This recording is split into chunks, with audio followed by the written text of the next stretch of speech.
Welcome to Landing CPT, OPT, and H-1B Jobs, a career guide for international students brought to you by ICAA. I'm your host, Kwan Siegel. Today is an exciting episode because I have a very special guest joining me today. I've been receiving a ton of questions from international students who are already planning ahead for next year's summer internship. So to address their concerns and provide some valuable insights, I could not be happier to have Huynh with me today. Huynh is not only an experienced senior learning and development consultant in the computer software industry, but also someone with extensive knowledge in campus recruitment. Huynh, thank you so much for joining my podcast today. Thank you so much, Kwan, for having me. Absolutely. I'm so thrilled to have you here with us and cannot wait to dive into these important topics together. Well, let us kickstart with some of the crucial questions that I have been receiving from the students and to help them best prepare for their internship search, especially with the Fortune 500 companies. Huynh, I would love to hear your thoughts on this. So first of all, when does the summer internship recruitment typically begin for companies in the Fortune 500? Sure. Good question, Kwan. So I would say students go traditionally in the United States back to university around mid-August, maybe September, depending on the university. And so we would typically follow the university schedule and partner with the universities for the career fair. So we would typically get started around the fall timeframe. They always say that early in and, the bird gets the worm early. And so we typically want the students to engage around the fall time. So let's say right now, with this podcast interview, we are in July. So students should get ready, let's say, by late August. Absolutely. So most of the students are getting situated in dorms and or apartments, getting their classes started for sure. But the universities will begin usually their career fairs around late September, early October. And at that time, maybe you're not thinking about it. You're starting school, you're focused on your classes and such, but that's certainly okay. There's also another round in January that we do. But if you really want to get in early and really secure something for the summer, most Fortune 500 companies, the top companies, will look to secure before probably end of the year for a spring 2024, summer 2024 start. Such a great insight. And now I'm so curious about the HR strategy behind the scene, Huynh, and I know that you're the expert in HR strategy as well. Can you share with us a little bit, share some reasons and objectives that companies have in their internship recruitment process, like why they are hiring interns? Yeah. So good question there as well, Kwan. We always start with workforce demand planning, right? So we need to be able to see the future, the next couple years. How is it going to look for us? How many people maybe are eligible for retirement? What does our workforce look like? Do we need to fill these particular roles? Specifically, when you think about maybe the software industry, right? It's ever changing, ever moving, and the skills that are needed. We need to be able to move with the times, think, the future. And so right now, everybody's talking about AI, machine learning, all of those topics. And so we need to be able to upskill, our workforce to be ready for all of this. And so we always have demand planning, throughout. HR works with the various organizations, teams to say, okay, let's identify the skills that are needed for mid to long term. And I'll use my role as an example as a program lead for an internship program specifically. In order to be able to create such an internship program is we need to see the demand on this. It's not just about, okay, we need 1 or 2 interns for next year in the summer to, fill certain gaps. We're really looking to grow our talent workforce. And how do we do that is really by bringing interns in, helping to grow their, skills, marry that with their theoretical studies in university, and really be able to hopefully prepare them for the workforce later on with us and or somewhere else. Love it. Right. Workforce planning is so crucial for any business, and internship is the way for you to have that talent pool to Exactly. make sure that you're not short of your future talent for Exactly. fast moving technology. Pipeline. Absolutely. So great. So great. Now let us shift our focus to the students themselves to help them prepare for summer internship hunting. What strategies or preparations can students undertake to stand out during the internship recruitment process this fall? Yeah. So if you're finding yourself a little bit slower in the summer after finals and, in between the fall, I would certainly recommend signing up for some online classes, whether it's, if you're a technology code academy and other areas, if you're other majors as well. One of the big things we have here is shadowing opportunities where maybe it's not paid, and maybe it's just a week of your time, but just to understand how a company works in the field, in the area that you're interested in. Certifications are very big things right now, lots of free online certifications that you can get to really prepare yourself to position yourself in the fall as well in front of, a company that you are interested in. Love that. Right. Technical skills, there are lots of trainings out there that will help students become ready to tackle any internship opportunities that we will have in the future. Absolutely. Great. And I feel that soft skills is also important as well. Yes, absolutely. I would say personally, I put more of an emphasis on soft skills than I do on hard skills, to be quite honest.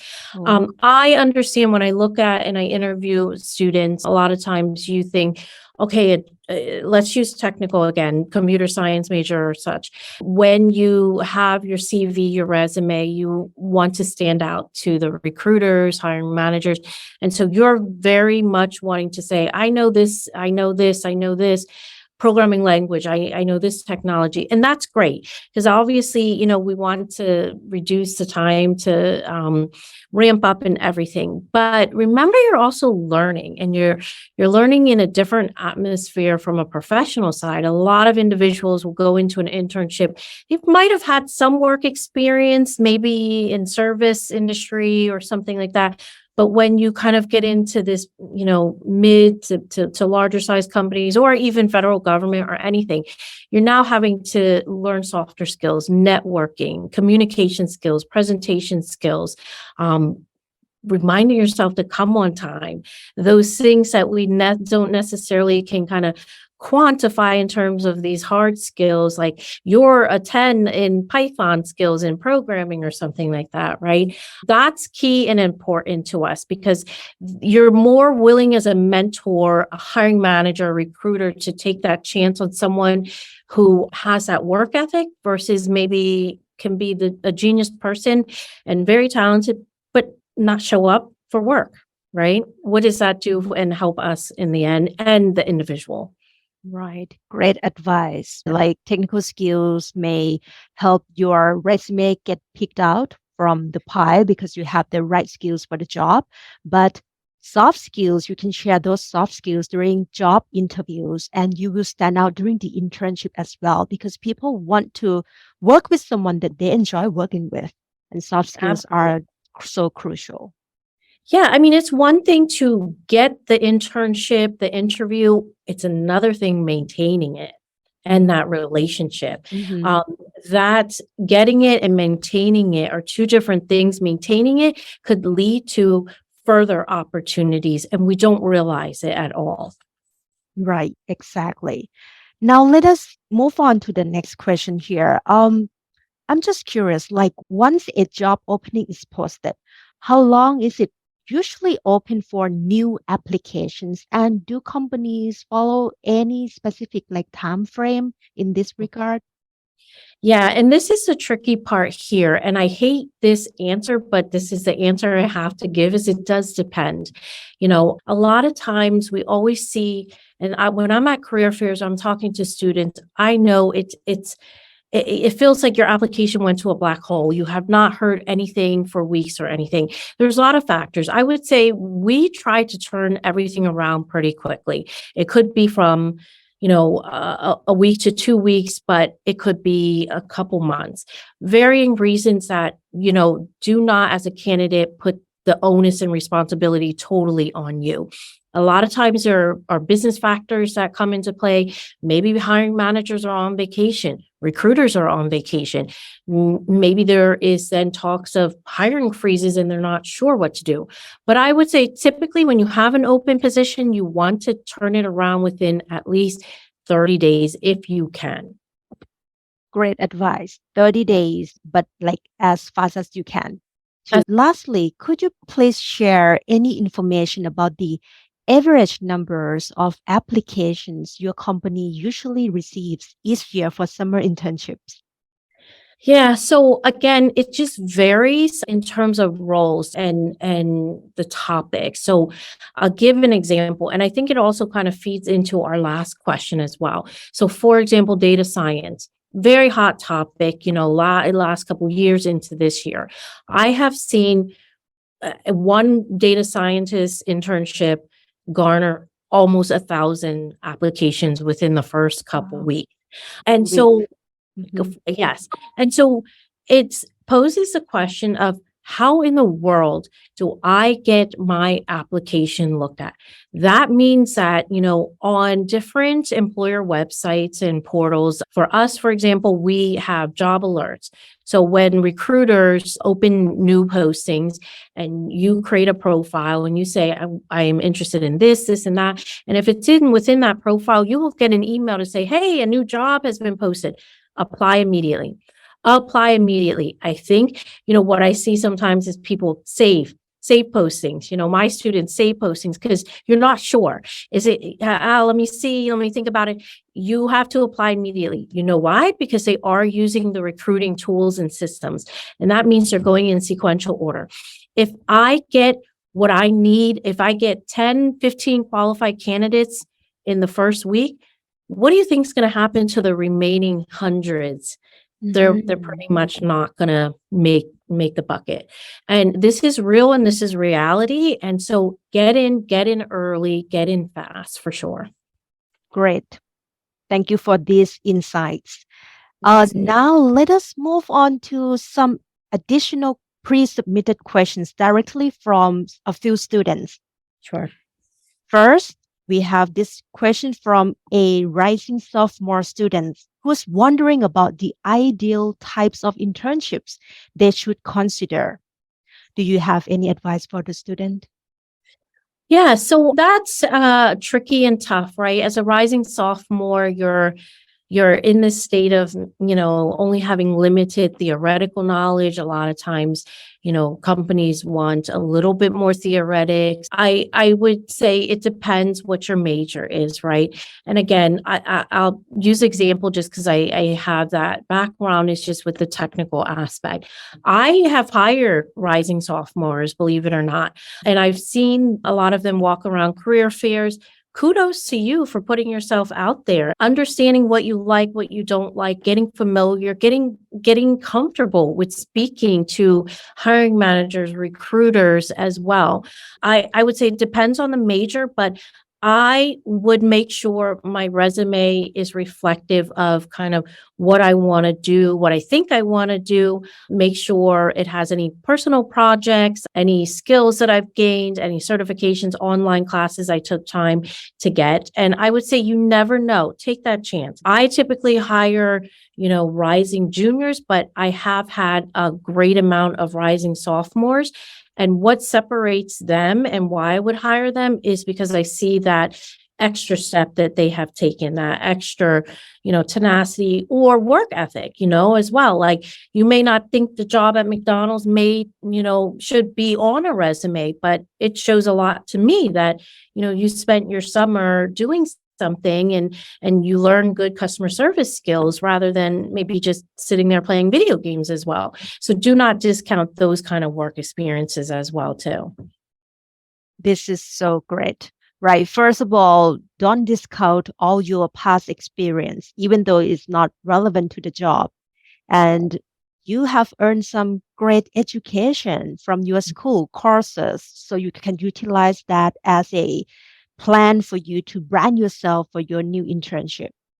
Absolutely. Perfectly Great. said. Thank you. Thank you for the insights. And now we have another student that's curious about Leetcode questions. Mhm. And this person asked, can you provide some insights on which types of roles typically incorporate Leetcode questions in the candidate assessment? Sure. So you're always going to probably look at a software developer type role for sure. I have really, my own experience is that most companies within Bay Area or New York, or I think as the most people would know as the FANGs, which is Facebook, Amazon, Netflix, and Google, they are usually the companies that tend to incorporate them into their interview process. You may not necessarily get it with other companies, but you should expect some type of coding related exercise, problem solving exercise. But I would say most of the top companies will implement that into their software developer type roles. Right. Yes, I have seen that a lot, and also data analytics role too. Yes. Right. Yes. Yeah. Great. Thank you for sharing the insights with us. Now we have one last question from the student. This is from a recent graduate outside the US with limited industry experience. They are curious about their chances of receiving an offer in an entry-level position in a US-based company as an international applicant. Could you please share any insights on this? Sure. If they are currently based outside of the United States with limited industry experience, trying to make a pathway, essentially a career path in the United States, I think it's challenging, but doable. It's manageable. It can happen. It's not impossible. I would say you will have to make some concessions. Let's just say that. So I'm going to use my own personal experience that I know. I've had a student recently, and she wanted to work in Asia Pacific type region, and she's a U.S. Individual. And after extensive research, she realized that the limited language barrier that she had was probably not going to work, but that was still an ultimate goal of hers. Where she ended up pivoting was, I'm going to go to a Europe location. I'm going to start there and I'm going to do a couple years there, gain that experience, gain that networking, and then try to transfer to Asia region office.